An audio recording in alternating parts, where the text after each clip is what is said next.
listen to this person rant. Try. Fuck off. Anyway. Man, what is this bullshit? What is this bullshit? Fucking hell, Nicole, fuck you, dude. Fuck you. How dare you come on our podcast? One of the best cereals I've ever had in my life got discontinued the same year it came out. It was called Tiny Toast. They had a strawberry flavor of Tiny Toast. It was phenomenal. And I'll never be able to eat it again because they fucking shit canned it. That's a great way to say something. Just continue something shit canned it. Yeah. Also, Fruity Pebbles are phenomenal. Yeah, Fruity Pebbles are fucking good. And like Nicole, you're out of your mind. You're out of your mind if you're saying that Fruity Pebbles aren't good. Bye. Yeah, that's pretty much all we can do today. But I thought that went pretty freaking well. That was fun. That was very fun. We only got through like 10 of them now. I mean, let's be real. How many did we fucking get? 20. 20? We did 20?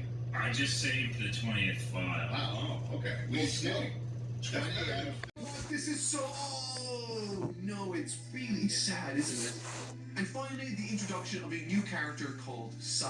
My first impression of Psy was that he was creepy and underhanded. And while all of my assessment was technically correct, what he offers to this story is so much more than that simple first impression. From a consistency perspective, he slots into the story rather seamlessly. Despite him being a relative unknown before this introduction, with him coming from the Black Ops Foundation, he seems like a natural addition to the team on Sakura and Naruto, seeing as they at this point were missing Kakashi and Sasuke in their cell. However, despite Sai joining the team, Naruto and Sakura still needed a leader to help them follow through on this lead provided by Sasori in the previous arc. The lead informed them of a scheduled meeting he had organized with a mole he had in the ranks of Orochimaru, which happens to be exactly where Naruto wants to be. Due to the importance of this mission, Lady Tsunade employs the help of Yamato, a level-headed and grounded older ninja descended from the first Hokage. This guy didn't make a massive impression on me, but he does offer a useful mechanism that does come into play later.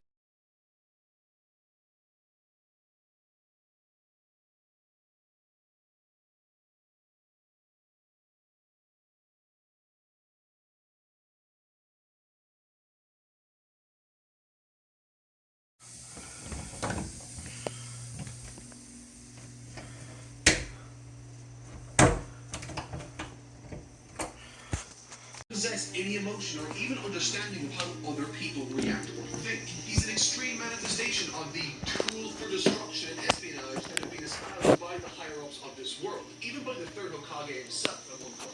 That's one reason why he's interesting. The second reason is how he complements and contrasts Naruto. I've spoken about the importance of creating a contrast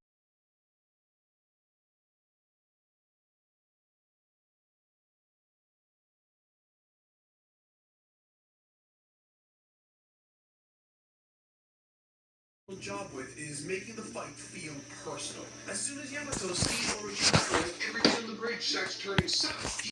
Once upon a time, having a brother, someone who cherished him, who cared for him, and someone who held onto a specific sketchbook for. However, when he died, Sai lost any and all memory of what he was going to put into that book for his brother.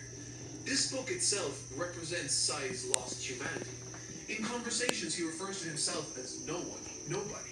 A clean slate that can act as an extension of Danzo's will. A product of the Foundation's cruel methods to expunge him of all that made him who he was in the first place. Or at least that seems to be the case until recently. For when he realizes he's lost that sketchbook, he shows visible concern, proving to us, the readers and viewers, that while his humanity might not be visible on the surface, deep down, behind what that book represents are the remnants of who he really is as a person. There's a confrontation between Naruto and Sai where Naruto tries to explain to him his reasoning as to why he's so determined to save Sasuke from those circumstances despite his desire to stay and have nothing more to do with him. And in it, I think there's a connection being made between Naruto meaning nothing to Sasuke and Sai referring to himself as no one. Despite Sasuke actively seeing Naruto as, quote, nothing, just because someone says something isn't so doesn't remove the bond that exists between two people that genuinely cared for each other. This speaks to Sai's relationship with his brother. When faced with Sai further questioning why Naruto insists on trying to save someone in Sasuke, instead of getting angry, Naruto compassionately and calmly explains his relationship with Sasuke and his determination in the face of impossible odds to never stop fighting for him.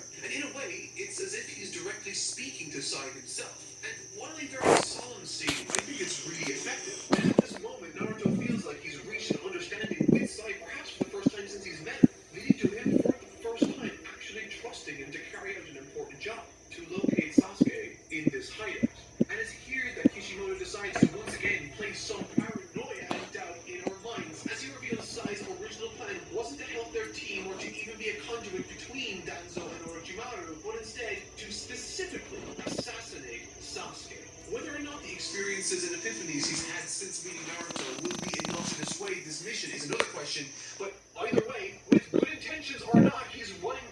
Sasuke's location. It's super exciting as the decision Sai makes once he reaches Sasuke will effectively define his true intentions and really his character. I love stuff like this. It makes me rethink the entire interaction he had with Naruto, asking questions like, did he master emotional deception like what Sakura did to him earlier in the story? And even if he hasn't, the very fact that Kishimoto got me thinking and asking. So, the reunion between Sasuke and the others feels monument. It very much feels like the culmination of everything that